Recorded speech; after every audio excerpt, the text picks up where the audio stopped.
conocer el origen de los diversos sectores industriales de servicios e infraestructuras actualmente existentes en Vizcaya, resaltando el importante papel de la ingeniería en su nacimiento y desarrollo hasta consolidar el actual tejido industrial de nuestro territorio.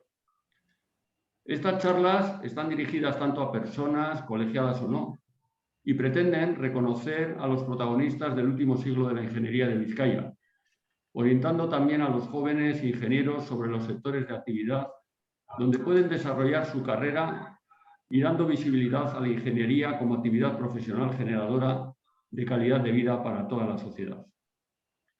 Hoy asistimos a la cuarta charla del ciclo sobre la gasificación de la Comunidad Autónoma del País Vasco, un ciclo que inicialmente está compuesto de 20 sesiones con periodicidad quincenal todos los lunes a esta misma hora, a las 18 horas, inicialmente online, pero que aspiramos a que sean presenciales en cuanto la situación sanitaria lo permita.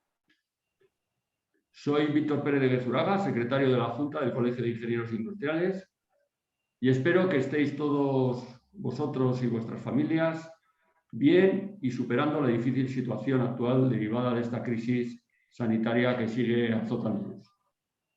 La persona que nos acompaña en esta charla de hoy es Jacinto Lobo, buen amigo que siempre está dispuesto a colaborar con el colegio y que ya ha impartido anteriormente diversas conferencias sobre el apasionante tema y sector de la energía. Para muchos de vosotros no necesita presentación, pero os voy a recordar su trayectoria muy brevemente. Jacinto Lobo es ingeniero industrial en la especialidad de técnicas energéticas por la Escuela Técnica Superior de Ingenieros Industriales de Bilbao, en la promoción 1973. Ha desarrollado su vida profesional en diversas empresas como Sener, Iberduero, Andersen Consulting, Electricity Supply Board International SBI, irlandesa, el Ente Vasco de la Energía, el EVE, y ENCE Energía y Celulosa. Y ha trabajado y sido responsable en múltiples actividades de ingeniería de sistemas, planificación energética, desarrollo, financiación, ejecución y explotación de proyectos y negocios energéticos. Algunos proyectos donde ha participado son y fueron las centrales nucleares de Lemoniz y Cofrentes, plantas de purines en Juneda, Polán y Consuegra, las centrales de ciclo combinado de Vizcaya Energía en Boroa, de Bahía Vizcaya Electricidad BE en la terminal de Ciérvena, en la terminal también de GNL de Bahía Vizcaya Gas, BBG, y en la planta de residuos sólidos urbanos de Zabalgarri, y también en plantas de biomasa en Mérida y en Huelva. Por tanto, vemos que contamos con un ponente con una amplia y dilatada experiencia en muchas áreas del campo energético, lo cual le convierte en todo un referente en este sector y un ponente muy cualificado para hablarnos del tema de hoy, la gasificación de la Comunidad Autónoma del País Vasco. Y creo que es una suerte y un lujo poder tenerle hoy entre nosotros, Mila esker, Jacinto. Y tenemos pues, bastantes personas ya conectadas, se siguen conectando, pero vamos a empezar con la conferencia. Esta conferencia virtual va a durar 1 hora aproximadamente. Los últimos 15 minutos los dedicaremos a responder vuestras preguntas que podéis ir escribiendo en el chat desde ya, y luego a medida que se vayan produciendo la conferencia, y al final pues abriremos ese turno dando paso a las preguntas y a las respuestas por parte de Jacinto. Si queréis probar el chat, pues podéis poner en qué localidad estéis conectados para ver que todo funciona. Y también informaros, antes de dar paso a Jacinto, que la conferencia se va a grabar y a todos los asistentes se os hará llegar la presentación y la grabación. Entonces, sin más dilación, cedo ya la palabra a Jacinto y cuando quieras. Saldeón, muchas gracias, Víctor, por tus palabras tan agradables. Buenas tardes a todos. Espero que se oiga bien y se vea bien dentro de este año terrible que estamos viviendo, en el que no nos podamos ver las caras, que es importante, porque todos los proyectos y todas las cosas las hacemos personas, para otras personas, y si no nos podemos ver, pues es un poquito frustrante. Voy a extenderme someramente sobre un proceso que ocurrió en el País Vasco como en otras partes de la península ibérica, que es la llegada del gas natural. Para valorar el mérito de unos pocos y el soporte de todos, en un proceso que, como digo, de gasificación, que para mí fue un cambio estructural importante en la cesta de energías disponibles en esta comunidad. También voy a querer recordar a algunas personas del pasado, algunas de ellas ingenieros, a los hombros de los cuales nos hemos podido subir y gracias a ellos hemos podido ver un poquito más lejos. También vamos a repasar el proceso de gasificación que está fundamentado sobre las antiguas fábricas de gas que proceden del siglo XIX. Y nos vamos a centrar en un periodo que es el periodo más intenso de la gasificación, entre el año 60 aproximadamente y el año 2004.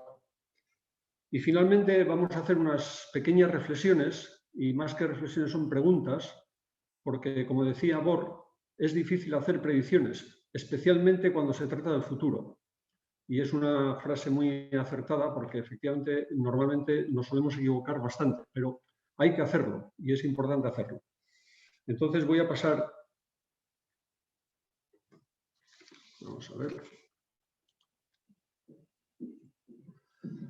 Este es el índice general de lo que voy a presentar. Como digo, el pasado, los pioneros del gas natural, la energía en Euskadi, centrándome fundamentalmente en el gas natural, ese cambio estructural que supuso la llegada del gas natural y hacer unas reflexiones sobre el futuro, sobre la transición energética y la revolución pendiente en los sistemas de movilidad.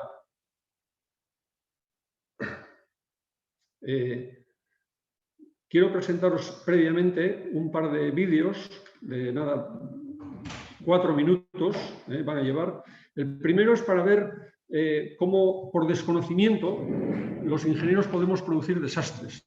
Esto es la caída de un puente que fue inaugurado en mayo de 1940 en el estado de Washington, al noroeste de Estados Unidos, y 6 meses después cayó. Y os voy a decir las razones por las cuales cayó. En ese momento era desconocimiento. Hubo un viento de unos 60 kilómetros por hora. El puente estaba diseñado para aguantar vientos de hasta 200 kilómetros por hora. Y sin embargo, como veis, esas oscilaciones que se realimentaban y cada vez más potentes hicieron caer toda la estructura. El fenómeno fue investigado por un comité al frente del cual estaba nada menos que von Karman. Precisamente lo que se produjo en este colapso fue la producción detrás de todas las estructuras del puente de los vórtices von Karman, precisamente el nombre del señor que estaba dirigiendo la investigación. Y esos vórtices son los que finalmente hicieron colapsar el puente. Anecdóticamente os digo que en un proyecto en el que yo participé, en Boroa, en Amorebieta, pues también tuvimos un fenómeno parecido. En octubre del 2005, un viento de 30 y tantos kilómetros por hora produjo unas oscilaciones y unos aullidos increíbles en la estructura de soporte del aerocondensador. Se corrigieron porque un ingeniero de SENER me dijo: Jacinto, esto es von Karman, los vórtices de von Karman. El segundo vídeo que os quiero presentar, un poco en plan más positivo, es una fotografía tomada por una de las naves Voyager, que, como sabéis, partieron de la Tierra en agosto y septiembre del año 77, y en el año 90, cuando estaban ya a 6.000 millones de kilómetros de la Tierra, por sugerencia de Carl Sagan, una de las cámaras sacó una fotografía de la Tierra y luego pronunció él unas famosas frases que son interesantes recordar para ponernos con humildad ante lo que somos. Una motita de polvo, una motita pálida, azul, en el cosmos tan inmenso. Ahí se ve, en un puntito, en esa franja, ahí se ve la Tierra, donde nos organizamos guerras, donde hacemos desastres ecológicos, donde construimos familias, donde nos amamos, donde nos queremos. Ahí sucede todo en esa motita de polvo. Esto simplemente es para que una cura de humildad, para que sepamos todos dónde estamos y que estamos viviendo en esta tierra que es nuestro único hogar por el momento. Por tanto, yo creo que debemos cuidarlo.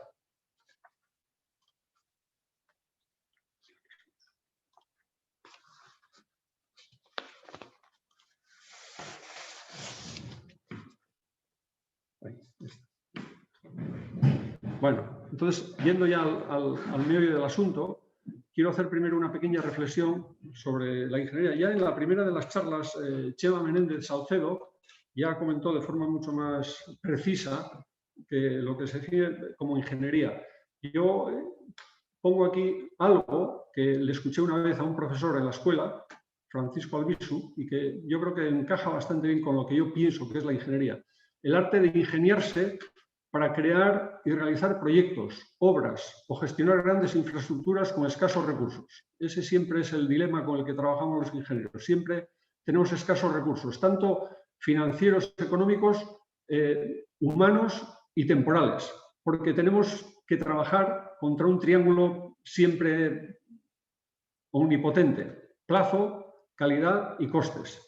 Sin embargo, sobre todo a efectos de la juventud y a efectos de los que pretenden estudiar ingeniería o de los que están estudiando ingeniería, yo creo que es una de las profesiones más interesantes que existen, porque hay que dotarla de bastantes dosis de pasión. Y cuando metes pasión en los proyectos en los que estás metido, realmente pues al final disfrutas. Yo nunca he disfrutado más en mi vida como en todos los proyectos en los que he estado metido.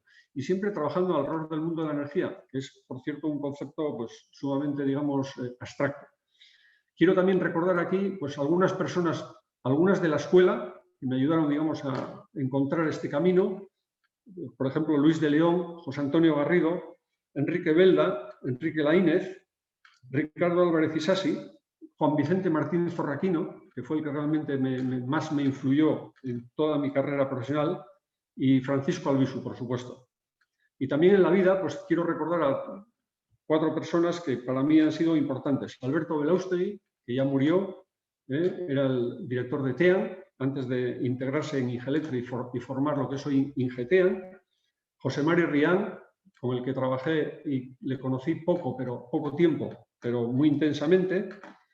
Los Sendagorta, que marcaron absolutamente toda la vida y son importantes, digamos, en esta sociedad nuestra del País Vasco.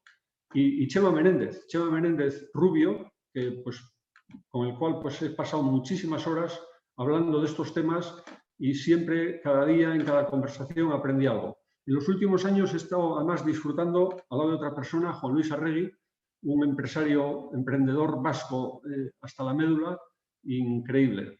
Pues yo creo que la pasión en los proyectos y la pasión en la ingeniería tienen que ir juntos y yo creo que son alicientes interesantes para los jóvenes. En el siglo XIX, para mí, en mi opinión, en mi modesta opinión, se produjeron unos hechos que probablemente venían fraguándose desde el momento en que la Ilustración genera en Europa esa posibilidad de atreverse a pensar, que decía Kant, con algunas personas extraordinarias que concretaron con una penetración analítica absolutamente descomunal en los entresijos de lo que hoy estamos disfrutando de ellos. Sobre todo, para mí hay 2 referencias claves, 2 obras, 2 libritos, uno escrito en el año 1894 por un ingeniero de armamento, Leonardi Sadi Carnot, Reflexiones sobre la potencia motriz del fuego.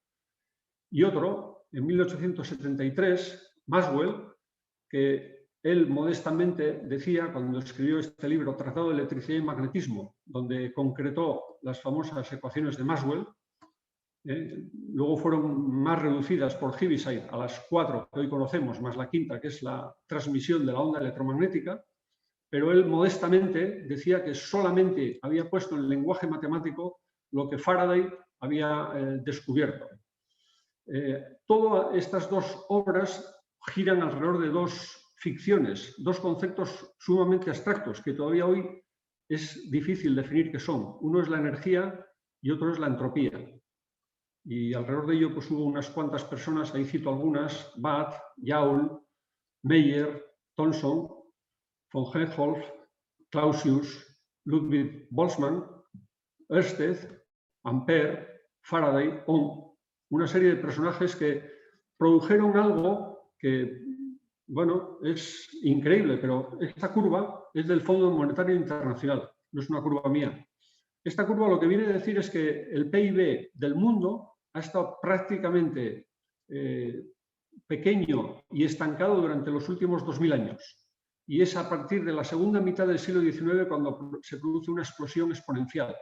Y yo creo que las dos cosas que he citado, las reflexiones sobre la potencia motriz del fuego de Carnot, que con una concepción errónea, porque él pensaba que el calor era un fluido, el calórico, pero él logró abstractamente ver que realmente la potencia que era capaz de sacarse de una máquina térmica dependía exclusivamente de la diferencia de temperatura. Su padre era ingeniero hidráulico y trabajaba en saltos hidráulicos, y entonces él encontró una similitud total entre un salto hidráulico, donde la potencia es directamente proporcional al salto hidráulico, y la máquina térmica, donde la potencia es directamente proporcional al salto térmico, entre la fuente caliente y la fuente fría.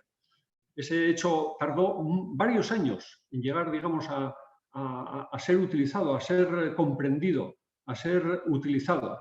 Pero en el año 24, tenía solo 28 años, él ya lo había escrito.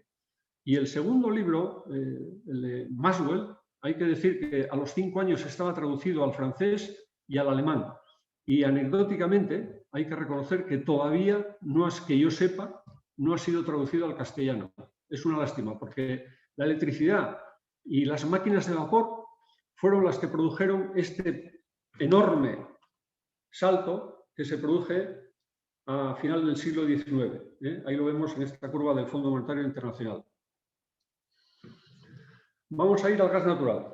El gas natural es el combustible más hidrogenado de todos los fósiles. En su molécula hay 4 átomos de hidrógeno por cada átomo de carbono. Es, por tanto, un combustible bastante aproximado al hidrógeno, que es, vamos a decir, en teoría, el combustible ideal. Entonces, el gas natural, España estuvo retrasado en su desarrollo porque aquí no había reservas, no había yacimientos.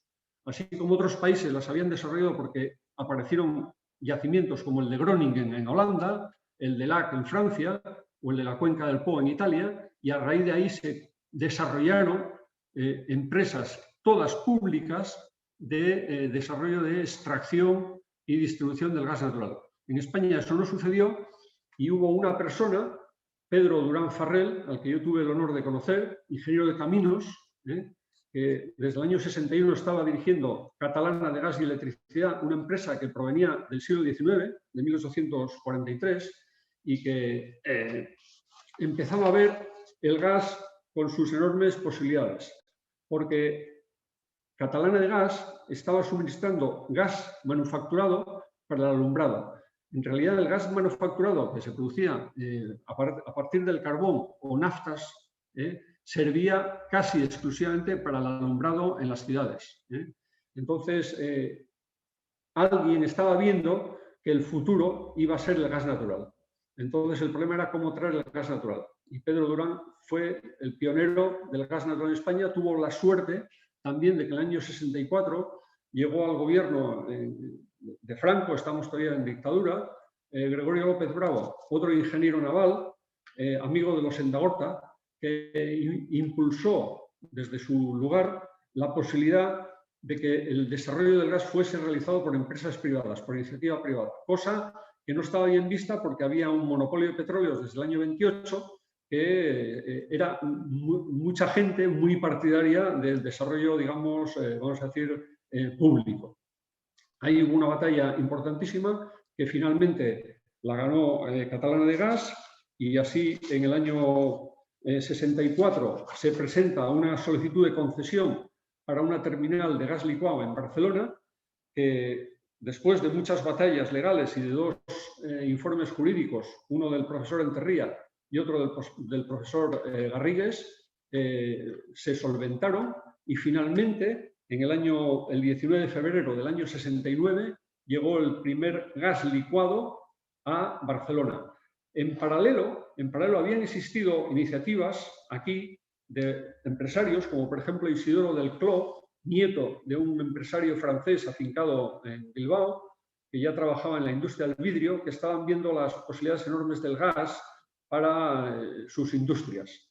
Y también en paralelo, Sener y Marítima del Norte, donde estaba también Jesús Endagorta, y Jesús Endagorta había realizado una iniciativa junto con Pedro Durán Farrell para crear Naproli y construir gaseros. Ahí en base a la experiencia que ya tenía Marítima del Norte con un quimiquero, un amoniaquero concretamente, que era el DENEF. Pues a partir de ahí consiguió Pedro Durán Farrell convencer a su socio americano Exxon para construir en Ferrol un buque de 40.000 metros cúbicos, el Layetá, que ha estado operativo hasta el año 2008. Un buque absolutamente extraordinario. Y después se construyó otro, Sant Jordi, que fue construido en los astilleros Ruiz de Velasco en Erandio. Yo todavía recuerdo, siendo estudiante, de ver ese barco en la dársena de Erandio, colocándole los depósitos de gas natural, los depósitos de gas natural licuado. Ocurrió también en los años 70, ya bajando al País Vasco, la transición política. La transición política pues, produjo un impulso, probablemente pues, la ilusión de la novedad de tener un gobierno y poder desarrollar cosas y con una clara visión industrial como la que existe y sensibilidad industrial como la que existe en el País Vasco, pues una voluntad política clara que ya en el año 81 se concretó con un diagnóstico realizado por ICR Consultores, donde estaba José Miguel Martínez Urquijo, para analizar realmente el estado de situación de la energía en el País Vasco. Antes de poder actuar, lo que tienes es que conocer, hacer un diagnóstico de dónde estamos, qué son los consumos que tenemos y dónde tenemos que actuar.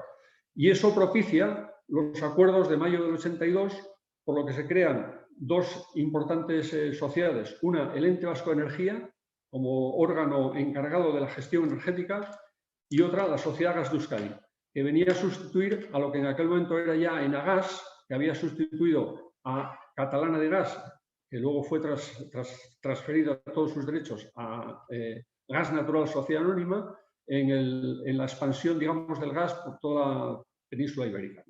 Ahí cabe citar una persona que procedía de la Administración Central porque había sido director de Industrias Hidrometalúrgicas y Navales, que es Javier García Gocheaga. Una persona que también yo he conocido y la verdad es que una gran persona, extraordinaria persona. Él y con su equipo, donde estaba, pues, no sé, pues Luis Goroste, Jesús Goiri, ingenieros industriales que todos, digamos, estaban absolutamente alineados con el proceso, digamos, de desarrollo y de planificación energética del País Vasco. La planificación fue clave desde el principio, porque era uno de los elementos fundamentales, hacer una planificación a 5 años para que a los 3 años se hiciera la revisión y así permanentemente. Y así han nacido los planes, los 3E, que en este momento me parece que estamos en el 3E 2030, ¿no?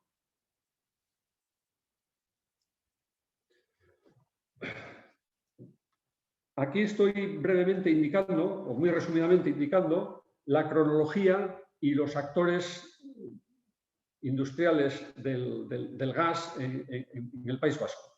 Hay que decir, como antes ya he dicho, que todo nace con las fábricas municipales de gas manufacturado, la de Bilbao y la de Donosti, una de 1885 y la de Donosti de 1893, que básicamente lo que hacían era fabricar gas para utilizar en el alumbrado. Hay que decir que en Donosti el alumbrado por gas todavía estuvo operativo hasta bien entrado el siglo XX.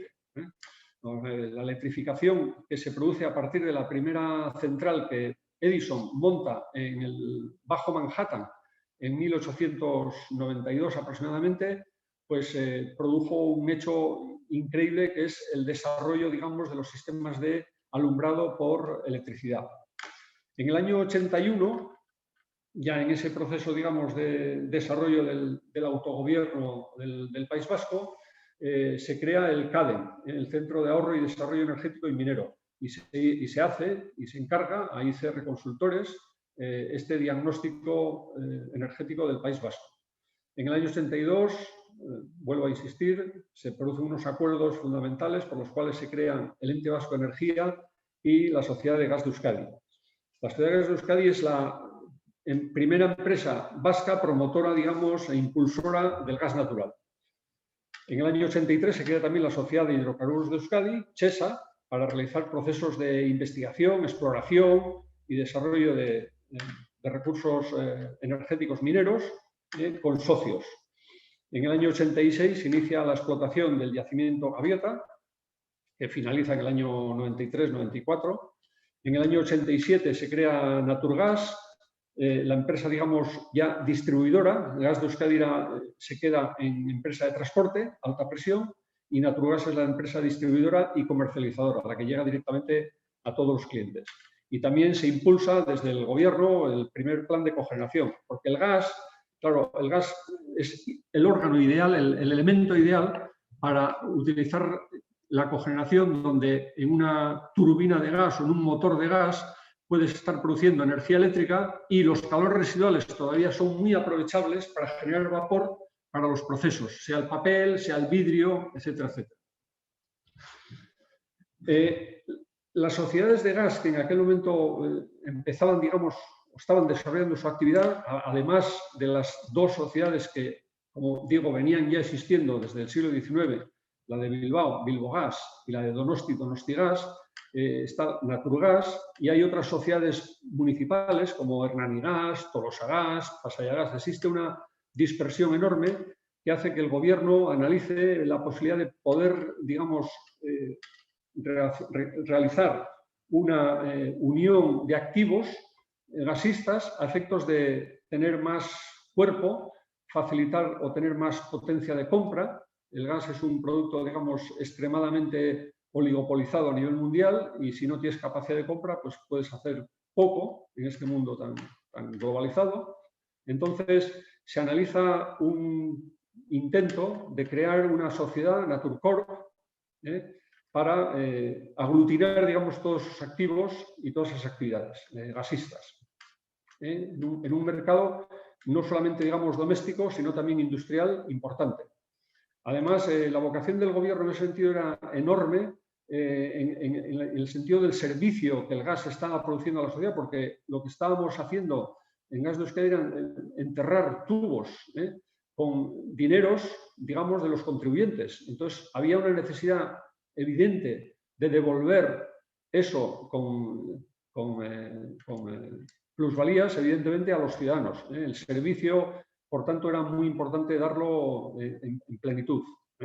En el año 97 también se firman acuerdos importantísimos.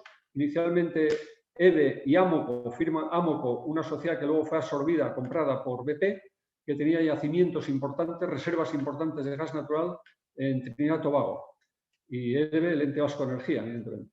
Y en paralelo se firman acuerdos que hacen referencia a los anteriores entre Repsol e Iberdrola para desarrollar la viabilidad de una terminal de gas licuado en el puerto de Bilbao y una planta de ciclo combinado a efectos de conseguir suficiente masa crítica que justificase, digamos, la inversión de la terminal. Esto se lleva adelante y en el 2003 la terminal Bahía Vizcaya Gas está operativa. Y se inicia también el proceso de introducción de socio estratégico o privatización de Naturcorp. Ya estaba previsto durante la creación en el año 97, pero tardó unos cuantos años en realizarse.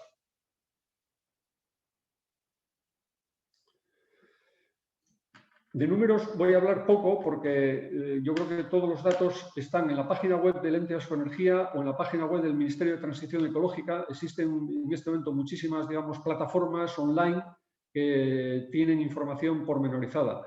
Lo que quiero resaltar en esta transparencia simplemente es en ese periodo entre el 60 y 2003, que es cuando realmente sucede el hecho del que estamos hoy tratando, que es la gasificación del País Vasco. Aquí vemos claramente cómo el gas natural todavía en el año 78 era prácticamente cero. Prácticamente no existía gas natural todavía en la comunidad autónoma del País Vasco. O sea, todos los consumos de energía, toda la cesta de energía está básicamente fundamentada en combustibles sólidos, fundamentalmente carbón, por el tema siderúrgico sobre todo, y las centrales térmicas y el petróleo.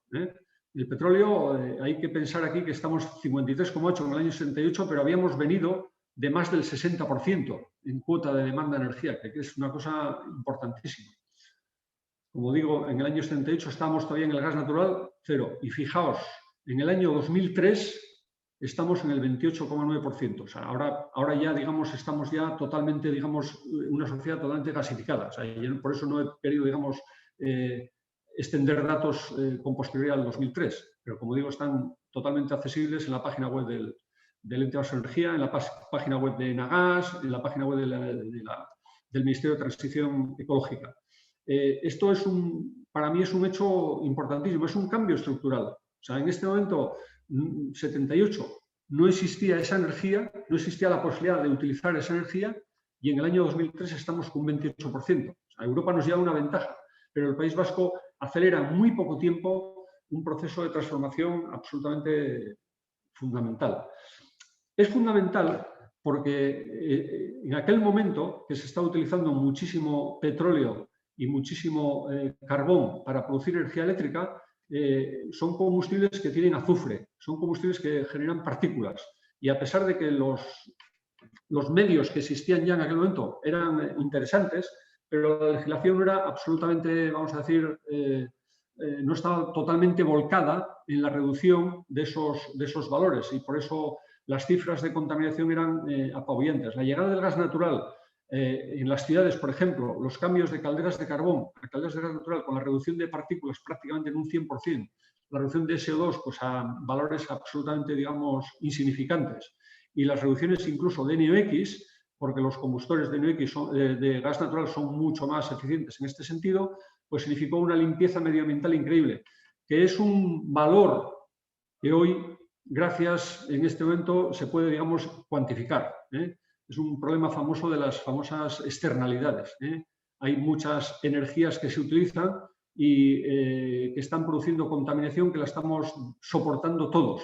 Los beneficios los lleva una empresa y los prejuicios, entre comillas, los prejuicios los pagamos entre todos. Ese proceso de internalizar las externalidades, que es uno de los criterios fundamentales de la Agencia Internacional de Energía y del Fondo Monetario Internacional, que hace informes anuales al respecto, hoy en este momento es posible hacerlo, y con esas valoraciones las cosas están cambiando mucho. Es decir, que el gas natural supuso un cambio estructural importante en este periodo. Esto es lo mismo, pero un gráfico con barras, y la tabla es la misma, por tanto, pues no voy a repetir. Este es el conglomerado que en el año 97 diseñamos como posibilidad para poder aglutinar todos los activos estratégicos de transporte y distribución de gas, para poder, Naturcorp, Gas de Euskadi, Naturgas, Bilbogas, Donostigas, Gaslasa, para meter socio industrial y socio financiero o bolsa, y poder, digamos, apalancar y financiar, digamos, entradas a otros mercados y posibilidades de diversificación. Esto, como digo, es del año 97, o sea que esto es una hoja bastante, vamos a decir, primitiva del proceso, que finalmente se realiza a partir del año 2003.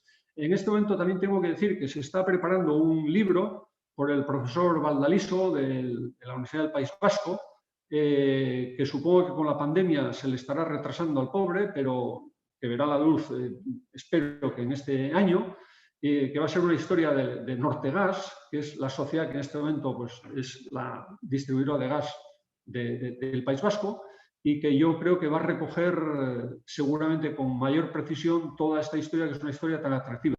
Hay otro libro muy interesante que recomiendo, que es el libro de Alfonso Ballestero, que es una historia del gas natural también muy interesante. Existen pues, otros de Pedro Fábregas, Eloy Álvarez Peregrí, que estuvo aquí dirigiendo el área de energía de la cátedra Orquestra en la Universidad de Deusto. Existe muchísima documentación al respecto, y la verdad es que son historias interesantes, porque todas vienen del siglo XIX, con los gases manufacturados.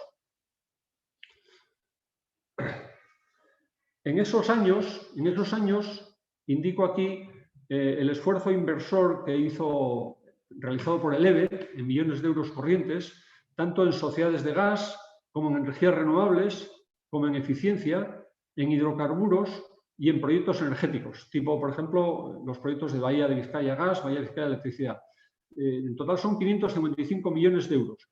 pero hay que pensar que la participación del EVE en todos esos proyectos siempre era una participación, vamos a decir, minoritaria, entre el 10 y el 50% como mucho. Por tanto, estos 555 corresponden a la parte del EVE y, por tanto, la inversión global podemos estimarla en más de 2.000 millones de euros. Creo que es una cosa interesante. 3.200 kilómetros de red de transporte y distribución, o sea, en este momento 400.000 puntos de suministro, quiere decir que prácticamente el 80% de las personas del País Vasco tienen posibilidades de acceder al gas. Creo que es una cosa importante que viene de esa historia de la transición que comentamos antes, donde pues, hubo una ilusión importante por revertir a la población pues, una serie de beneficios que finalmente pues, disfrutamos entre todos. El futuro inmediato. Bueno, esto quisiera, digamos, hacer aquí unas pequeñas reflexiones y preguntas adivinando lo que es el futuro. Sabiendo que es muy difícil hacer predicciones, especialmente cuando hablamos del futuro. Esto no es una frase mía, esta es una frase de un premio Nobel, Niels Bohr, que la dijo hace muchísimos años. No es fácil hacer predicciones, especialmente cuando pensamos en el futuro. Pero en este momento, el mundo nos hemos dotado de una serie de conocimientos que cada vez son más precisos, cada vez son más amplios y, por tanto, cada vez tenemos más posibilidades de poder, digamos, atajar las grandes cuestiones. Por ejemplo, cuando estoy hablando de conocimiento, estoy hablando, por ejemplo, de conocimiento del sistema del clima. El sistema del clima es un sistema caótico, por definición, intrínsecamente. La forma de modelarlo son ecuaciones diferenciales de segundo orden y, por tanto, muy dependientes, extremadamente dependientes de las condiciones de contorno, de las condiciones iniciales, presión, temperatura, velocidad de vientos. Y por eso es tan difícil acertar.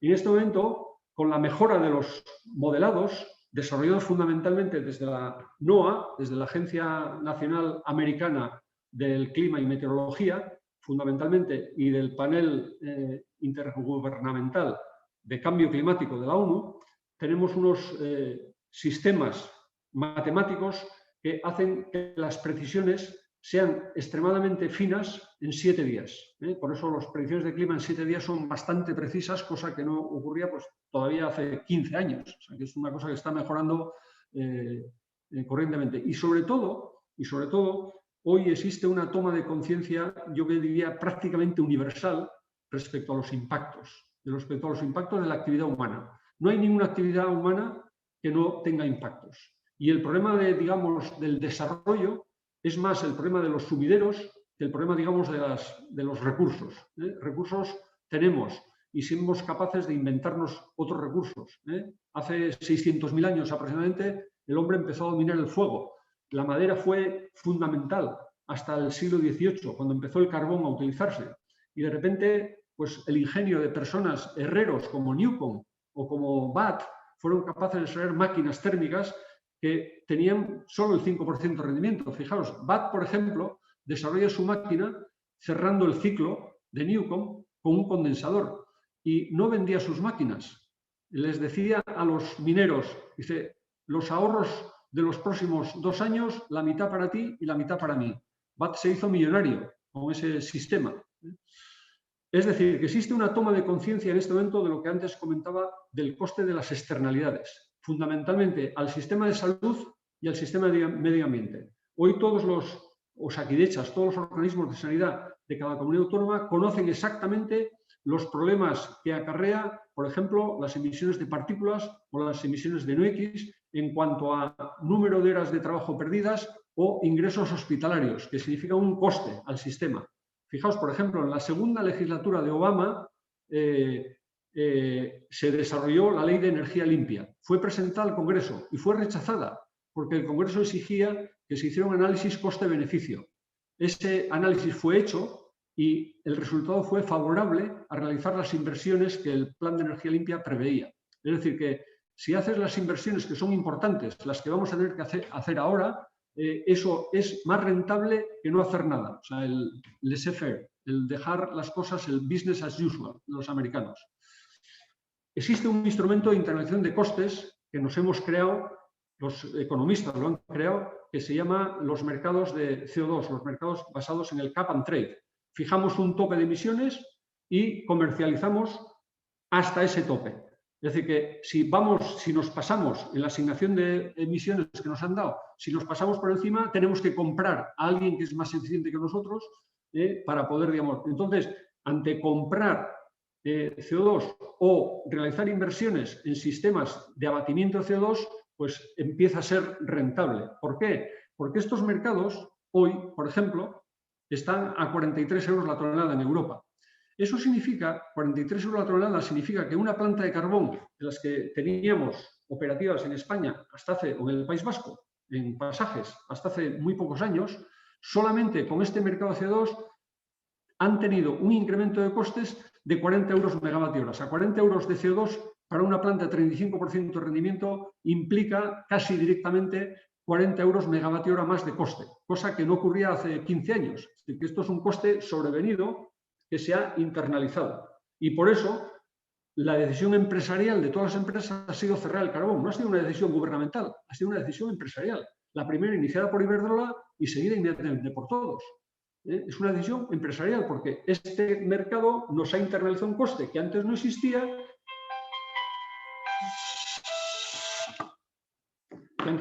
y ahora existe. Estos mercados de CO2 en Europa están aplicándose prácticamente solamente al 50% de las emisiones. Existe todavía un nicho importantísimo donde estamos los consumidores individuales, el sector doméstico y el transporte, los sistemas de movilidad. Por tanto, tenemos ahí es donde está, digamos, el futuro, donde vamos a tener que trabajar intensamente. Una pregunta que yo me hago, ¿estamos en una más de las transiciones de la humanidad? Transiciones hemos tenido, antes hemos comentado, hace 600.000 años empezamos a dominar el fuego, la madera, hasta el siglo XVIII la madera fue nuestra energía, las ciudades se desarrollan en base al potencial que tenían de madera a su alrededor, o sea, ese era el tamaño de la ciudad, el bosque que tenían alrededor.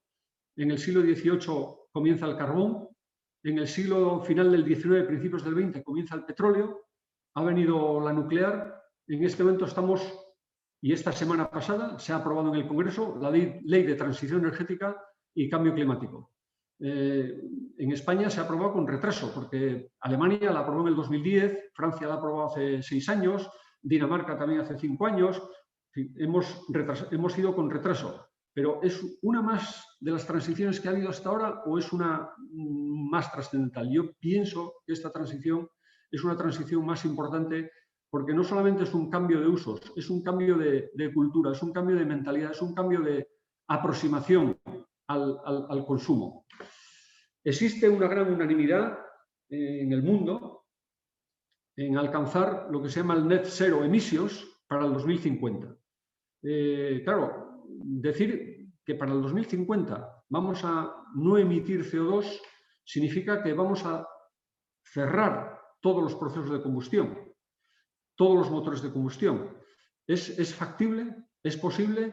Realmente el Net Zero Emissions tiene en cuenta el balance tanto entre emisiones como sumideros. Lo que la Unión Europea ha dicho es que se trata de conseguir un 90%, 85-90% de reducción de CO2 hasta el 2050 y el resto, hasta el 100%, el 20-15% restante, sumideros, que hay que desarrollar. Sumideros son fotosíntesis o son capturas de CO2 y transformación en rocas cálcicas, no capturas y almacenamiento, porque captura y almacenamiento pues, significaría meter la porquería debajo de la alfombra.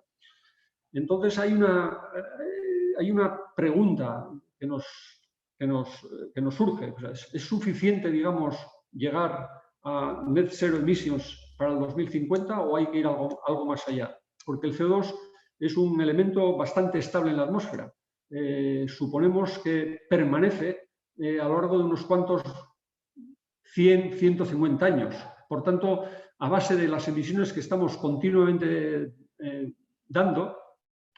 sufriendo, pues será difícil, digamos, reducir el balance global a casi cero en el año 2050.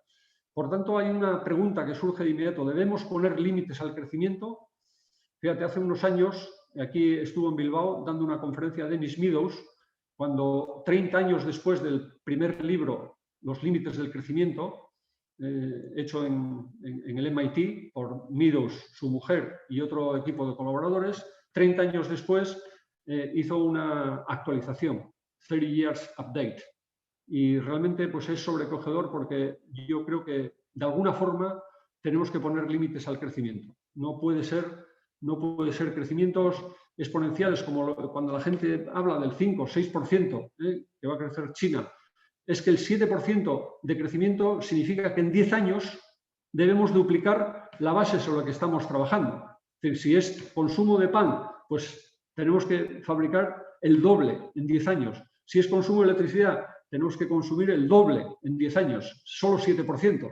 3% pues sería 15 años aproximadamente, pero yo creo que tenemos que poner límites al crecimiento, creo. Simplemente algunos números también que nos recuerdan, digamos, dónde estamos. Las emisiones globales de gases de efecto invernadero superan ya las 55 gigatoneladas en CO2 equivalente, de las cuales aproximadamente 38, 40 son debidas a energía. La concentración de CO2 en la atmósfera, fijaos, ya hemos pasado los 410 partes por millón. Solamente es el 0,4%, 410 partes por millón es 0,4%, pero es que esa concentración de ese gas, que tiene un poder radiativo muy importante y hace que el efecto invernadero esté en este momento pues, fuera de control. No hemos alcanzado todavía el techo de emisiones, que estaba previsto que tenía que alcanzarse entre el 20 y el 21, 20, 21 y 22. No lo hemos alcanzado todavía y tenemos que alcanzarlo. Es decir, llegar al tope para empezar la bajada, el descenso. Para el 2030 no deberíamos superar las 40 gigatoneladas de CO2 equivalente para no superar el incremento de 2 grados centígrados que prevé el panel, el IPCC de la ONU al 2100 respecto a la era preindustrial. Es decir, que si seguimos lo que se aprobó en París en la COP21 del año 15, nos llevaría, donde 156 países se comprometieron a unos determinados planes, bueno, pues esos compromisos nos llevarían a 3 grados de incremento de temperaturas en el 2100. Eso es muy superior a lo que, según los expertos, deberíamos admitir. Por tanto, tenemos una gran revolución delante. La revolución es la de la movilidad, porque, como digo, el 50% de esas emisiones son debidas a los sistemas de movilidad, los sistemas de transporte y al modo de vida que tenemos, el modo de vida de consumo, usar y tirar. Tendremos que eso de la economía circular, es volver un poco a lo que hacíamos hace 40, 50 años, donde se reutilizaba todo, se recuperaba todo. No existían plásticos, no existían bolsas de plástico. Llevábamos las botellas y se nos rellenaban o las devolvíamos, porque si no había que pagar. Tenemos muchas cosas pendientes, pero yo creo que esto es digamos, un aliciente importante para pensar que la juventud tiene en las carreras de ingeniería, en las carreras técnicas en general, física, matemáticas, ingeniería, arquitectura, enormes posibilidades, porque los retos que tenemos son impresionantes y, por tanto, a mí me gustaría volver a empezar la carrera para poder otra vez sentarme a resolver estos problemas. Eskerrik asko y muchas gracias por vuestra asistencia. Y ahora, por supuesto, estaré dispuesto a resolver preguntas que no sé si sabré resolver, porque como habéis visto, yo tengo también muchas preguntas para las cuales no tengo respuesta todavía. Muy bien, Jacinto, mila esker. Una conferencia francamente interesante que nos ha permitido conocer no solo la historia de la gasificación, sino ver también el papel del gas natural en la situación energética actual y, bueno, y cómo va a evolucionar esto. Pero vamos a pasar a las preguntas que tenemos ya de las personas que nos están escuchando. Tenemos unas cuantas preguntas. Vamos a ver si nos da tiempo nos quedan 15 minutos y un poco menos, para que nos puedas ilustrar algo más, aunque a veces surgen preguntas en las propias respuestas, ¿no? Como decías. Bueno, una pregunta genérica que surge, que nos demandan, es un poquito el tema de la situación extraordinaria que se está viviendo, ¿no? Derivada de la pandemia y con sus consecuencias económicas, y que, según la propia Agencia Internacional de la Energía, dice que ha trastocado más el sector de la energía que nunca lo había hecho ningún otro suceso en la historia reciente, ¿no? Ha afectado a muchos sectores, pero al sector de la energía también mucho. ¿Cómo crees que afectará? Es una pregunta genérica, vamos a ir de lo genérico a lo concreto. ¿Qué afectará la transición energética?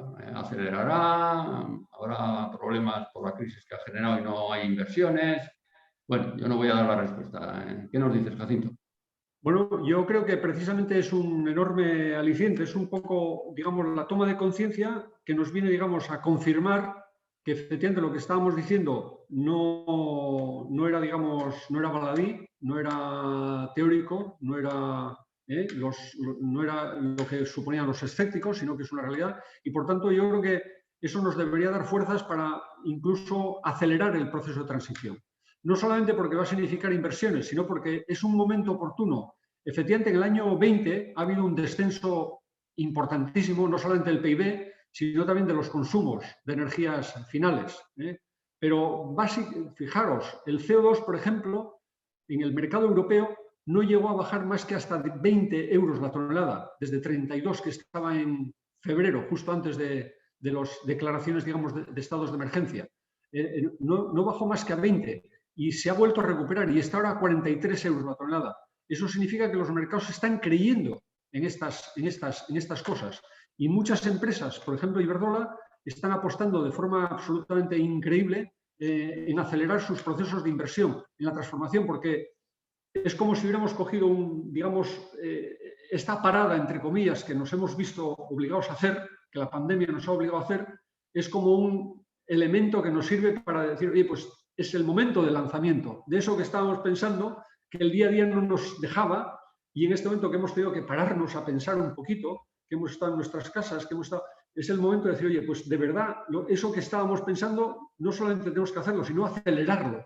Y de hecho, el plan de transición energética de la ley que se aprueba la semana pasada incluye más de 260.000 millones de euros y creación de muchísimos puestos de trabajo. Pensar que hay 120 gigavatios de fotovoltaica con acceso a la red, esos son miles de empresas que están haciendo solicitudes, que están comprando terrenos, que están previendo hacer inversiones. Y eso, claro, va a suponer además un cambio radical.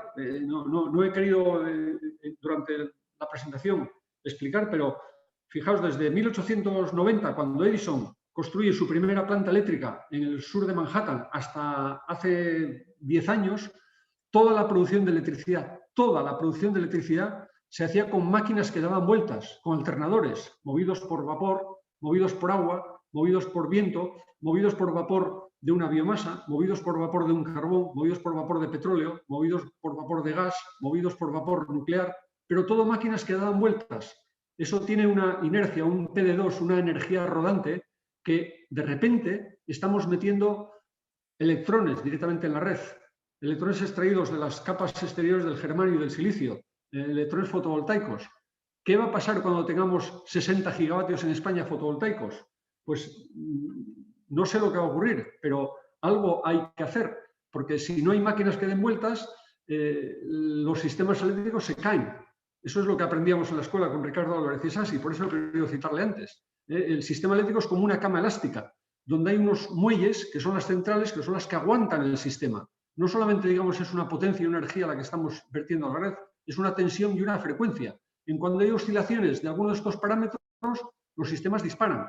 Entonces, la entrada de fotovoltaica va a suponer un reto importantísimo, donde están trabajando ya muchas empresas y muchas empresas vascas, porque va a haber que dar energía rodante o sintética o real para poder, digamos, aguantar los sistemas. Yo creo que, respondiendo básicamente a la pregunta, yo creo que hay que acelerar el proceso de transición. Es el momento de acelerarlo.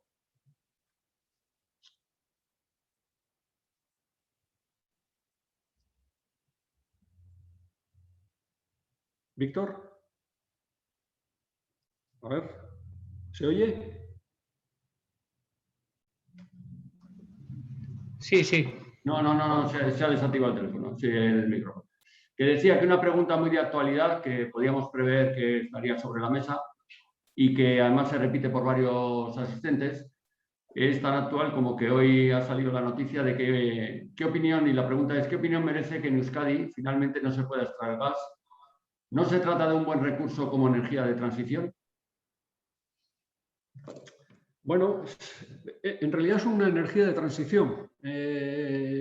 Yo trabajé intensamente en el desarrollo del gas en este país, en el País Vasco, en mi época del Ente Vasco de Energía, y una persona muy próxima a mí, hace un par de años, me decía: pero Jacinto, tú no eras muy defensor del gas. Y yo soy defensor del gas, el gas como energía de transición.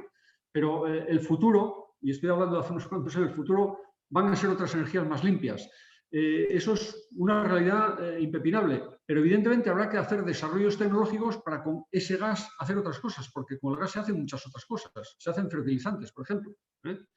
Entonces, si nos hemos puesto objetivos, y eso hay análisis de distintos organismos mundiales, hay uno de ellos muy importante, de Carbon Tracker, que ayuda a analistas tanto en las bolsas de Londres como la de Nueva York, que ha hecho una evaluación de lo que se llaman costes hundidos. Es decir, ¿qué pasaría en un mundo que decide ir a una descarbonización total?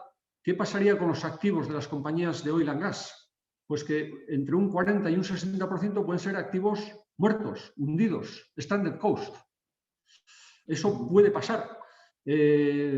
Yo, en fin, no quiero, digamos, ser agorero, pero si nos estamos poniendo de verdad un objetivo coherente con la situación de cambio climático antropogénico, en el 2050 o en el 2080, como mucho, deberíamos estar prácticamente en emisiones cero de gases de efecto invernadero.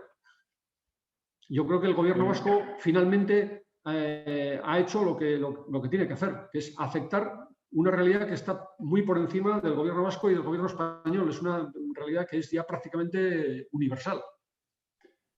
Sí, pero hay aquí otra pregunta más concreta también sobre el gas natural, que era, en 2019, en la demanda mundial de energía, el gas estaba en tercera posición por detrás del carbón y del petróleo.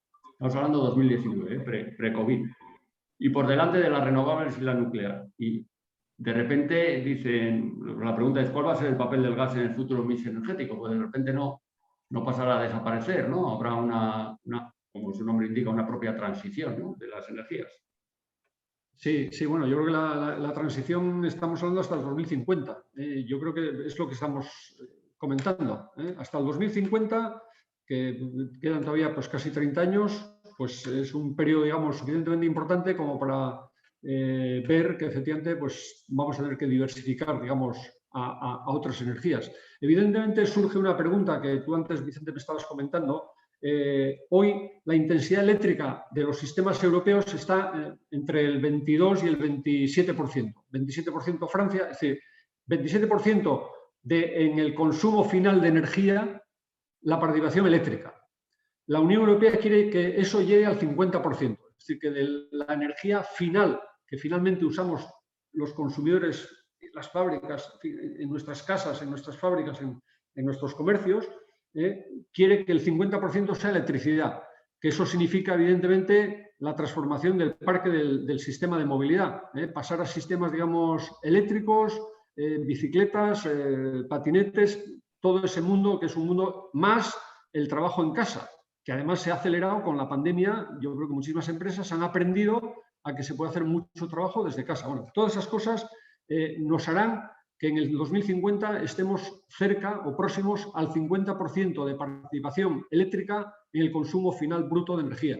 Pero claro, el resto, el otro 50%, ¿qué energías serán? Pues serían biomasas y, no sé, otras energías que desde luego deberían ser exentas de emisiones de CO2. Pero es que surgen muchas preguntas, más que respuestas. Yo creo que cada respuesta trae detrás pues 2 o 3 preguntas más. Correcto. Tú mismo has comentado en tu presentación sobre el tema del despegue, bueno, sobre la energía solar fotovoltaica, ¿no? Y en este nuevo escenario de transición, pues se prevé eso, el despegue de esta energía. Pero aparte de esta, has citado también el hidrógeno. ¿Cómo ves el papel del hidrógeno renovable? ¿Es una energía que puede desplazar al gas totalmente? ¿En qué sectores? En algunos sectores, en otros sectores será más difícil. Sí. ¿Qué nos puedes comentar de eso? Sí, el tema es muy interesante. El hidrógeno que además, bueno, pues tenemos iniciativas importantes de empresas vascas, de Petronor, Iberdrola, etcétera. El hidrógeno puede ser un vector interesante. es un combustible muy interesante, pero es un combustible que hay que tratar con mucho cariño, porque su densidad energética es muy baja, es muy tenue.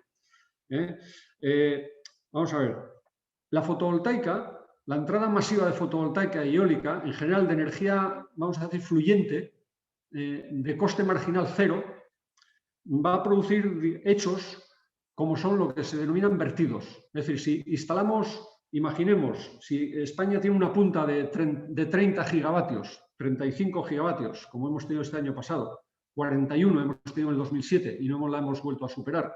Si llevamos a puntas de 40 gigavatios y tenemos una potencia instalada, imaginemos, de 60 gigavatios fotovoltaicos, habrá muchas horas del día donde entre fotovoltaica y eólica e hidráulica cubramos toda la demanda punta, los 40 gigavatios de demanda punta. Y como esa energía se sigue produciendo, porque es una energía fluyente, como digo, ¿qué hacemos con el resto de esa energía? Verterla. Es lo que denomina el operador del sistema vertidos. Y esos vertidos anticipa que van a crecer pues, por encima del 10-12% a partir del año 30. Claro, si tú estás vertiendo una energía que de coste cero, esa es la energía ideal para hacer dos cosas. O para bombear en sistemas hidráulicos, como hacen las centrales hidráulicas de bombeo, o para almacenar en baterías químicas, o para electrolizar agua y producir hidrógeno. Efectivamente, ahí es donde su aplicación es absolutamente idónea, porque de coste cero, para producir hidrógeno verde por electrolisis, necesitamos un coste de energía eléctrica prácticamente cero, porque si no, el coste del hidrógeno pues, sale pues, por encima de 6-7 euros el kilo, cuando por reformado del gas natural se está produciendo del orden de 2 euros el kilo. Por tanto, para bajar a menos de 2, tenemos que tener una energía de electrolisis prácticamente gratuita.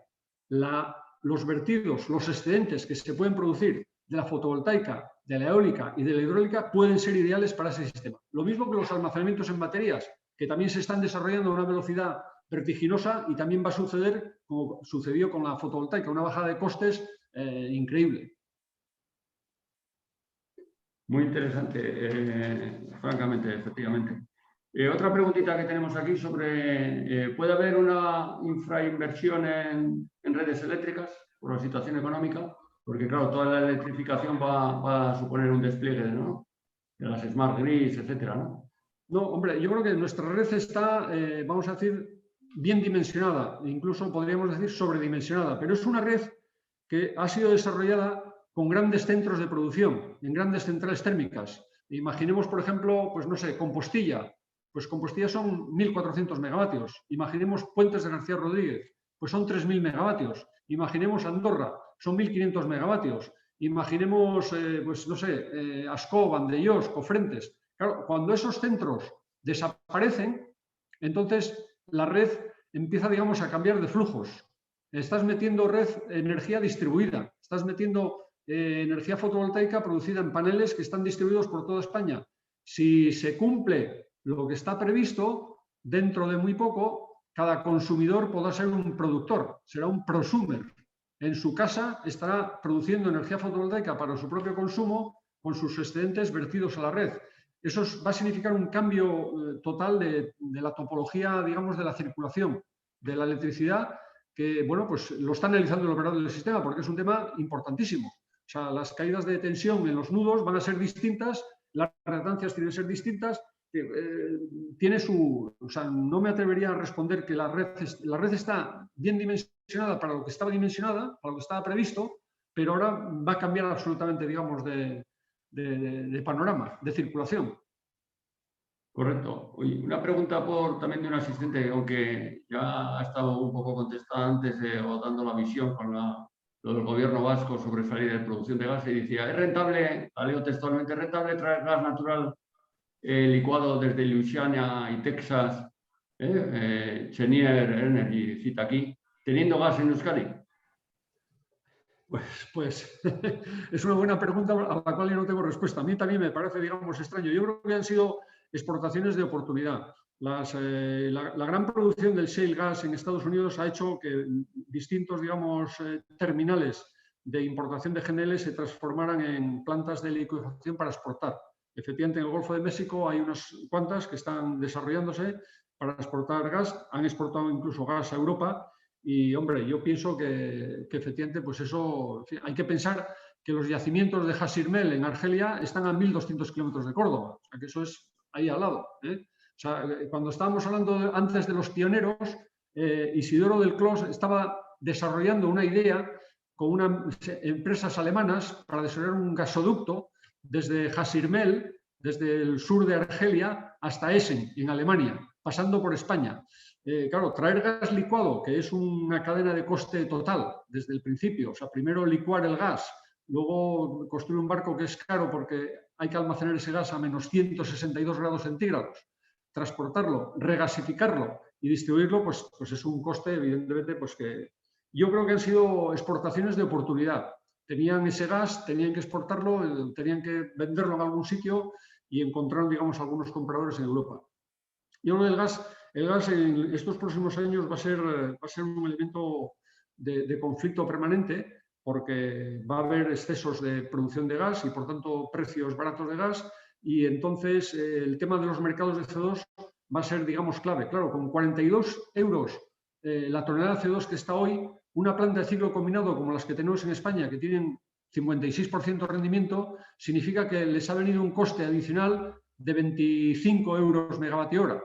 Claro, no es una planta de ciclo combinado que tiene el doble de eficiencia que una central térmica convencional de ciclo Rankine, como las que teníamos hasta ahora en España, pero sigue siendo 56% de eficiencia. O sea, eso quiere decir que ese coste de CO2 pues está en 22, 23 euros megavatio hora, que no es cero. Eso hace que... En fin. Correcto, Jacinto. Veo la hora que son las 19:07. Hay un par de preguntas que, bueno, si muy brevemente, y una te podías enrollar, nos podíamos enrollar todos, ¿no? Sobre la movilidad del futuro, entonces, ¿la ves eléctrica 100%? ¿Qué papel podría tener el GNL, el GLP, el hidrógeno, los combustibles bajos en carbono? O sea, ¿habrá un mix de movilidad o tenderemos a una movilidad, como dice la pregunta, eléctrica 100%? Pues yo creo que la idea digamos, política de la Unión Europea, ciñéndonos a Europa, es, porque además, claro, el tema viene por las ciudades. Yo creo que los gobiernos están, digamos, reaccionando ante lo que muchas ciudades del mundo están ya estableciendo. Muchísimas ciudades del mundo, no solamente europeas, sino también americanas, han tomado decisiones respecto a limitar los vehículos de combustión en el centro de las ciudades. Entonces, claro, eso está obligando necesariamente a una transformación de los sistemas de movilidad, por lo menos los internos de las ciudades, que son, digamos, importantes en una población que cada vez es más urbanita.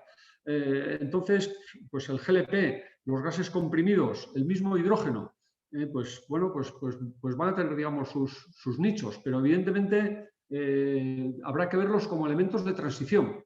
Y la transición hoy políticamente está fijada al 2050. Según el panel de la ONU, pues probablemente habría que adelantarlo, pero vamos a ser realistas y pensemos que estamos en transición hasta el 2060, 70, pero está claro que los días están contados. Y fíjate que estamos hablando de dos inventos también del siglo XIX, no he querido citarlos antes, pero los motores de combustión, el de Otto y el de diésel, que son dos inventos que se han demostrado de una versatilidad tan enorme, pues que, oye, durante 100 años han sido nuestros elementos, pero tarde o temprano les está llegando su fin. Pues muy bien, la última pregunta era también un poco conceptual, pero importante, era que hablamos de transición energética, pero va ligada a la transición digital, ¿no? Entonces, ¿qué opinión tenías sobre la digitalización de la red, la revolución, la cuarta revolución, industria 4.0, una afección a la industria energética, Big Data, etcétera, ¿no? Un poquito una visión para concluir este turno de preguntas. Y relacionado con la energía, todos en nuestras casas hemos visto que nos han cambiado los contadores, ahora tenemos contadores digitales. Esos contadores en nada los podremos nosotros gestionar desde nuestro móvil, gracias al 5G, para comprar la energía en los momentos, digamos, más oportunos del día. Los precios energéticos son distintos a lo largo de las 24 horas del día y tú podrías estar consumiendo en tu casa en función, digamos, de la curva de precios del día, que la tienes desde el día anterior. Luego, por tanto, es importantísimo. Y no digo ya de cara a las empresas. Evidentemente, pues es un proceso que también es imparable. Pues el manejo, digamos, del IoT, pues nos va a producir, digamos, unos beneficios importantísimos en la gestión, digamos, de avalanchas de datos que tenemos en las fábricas, en las refinerías, en cualquier industria, pues tenemos millones de datos que hasta ahora, pues prácticamente, excepto alarmas y algún set point, pues prácticamente no estamos gestionando. Si los gestionamos adecuadamente, estoy seguro que sacaremos beneficios enormes. Muy bien, Jacinto. Oye, pues yo no creo que debemos alargarnos más. Si además alguna persona tiene alguna pregunta concreta, nos lo puede hacer llegar a través del colegio, te lo trasladaríamos a ti. Solo yo quiero darte las gracias por tu magnífica conferencia, habernos facilitado en esta charla no solo tu conocimiento histórico, sino también aportado tu visión, ¿no? Que se ve que es enorme, tu conocimiento sobre el presente, pero sobre el futuro energético que ya es presente, ¿no? Y mira lo que nos comentabas ahora de los contadores, el 5G, el IoT, etcétera, ¿no? Está claro que yo creo que todos estamos convencidos que la transición energética continúa, no hay quien la pare, pero yo creo que debe contribuir a superar los retos que tenemos por delante, ¿no?